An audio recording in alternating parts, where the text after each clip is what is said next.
Batticaloa Eravur police பிரிவுக்குட்பட்ட ஏறாவூர் மீச் நகர் Hezbollah நகர் பகுதியில் ஒருவர் கூறிய ஆயுதத்தால் தாக்கப்பட்டு படுகொலை செய்யப்பட்டுள்ளதாக ஏறாவூர் போலீசார் தெரிவித்தனர். 52 வயதுடைய ஹிஸ்புல்லா நகர் பகுதியைச் சேர்ந்த ஜமால்டின் ஜெகுதாவவுத் என்பவர் அவரது வீட்டில் இவ்வாறு கொலை செய்யப்பட்ட நிலையில் சடலமாக மீட்கப்பட்டுள்ளார்.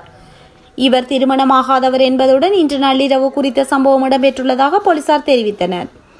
தனது வீட்டுடன் சேர்ந்து அமைக்கப்பட்டிருக்கும் பலசரக்கு நிலையம் ஒன்றை நடத்தி வரும் வர்த்தகர் ஒருவர் இவ்வாறு கொலை செய்யப்பட்டுள்ள நிலையில் கொலையுடன் தொடர்புடைய சந்தேக நபர்களை போலீசார் தேடி வருகின்றனர். கொலை நடந்த வீட்டிலிருந்த சிசிடிவி கேமராவின் பிரதான சேமிப்பு தட்டு சந்தேக நபரால் எடுத்துச் செல்லப்பட்டுள்ளதுடன் போலீசார் மேலதிக விசாரணைகளை முன்னெடுத்து வருகின்றனர்.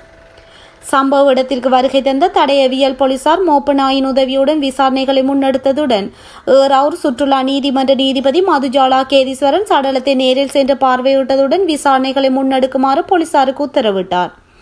சடலம் பிரேத பரிசோதனைக்காக மட்டக்களப்பு போதனா வைத்தியசாலைக்கு கொண்டு செல்லப்பட்டுள்ளதுடன் இது தொடர்பான மேலதிக விசாரணைகளை ஏறாவூர் போலீசார் மேற்கொண்டு வருகின்றனர்.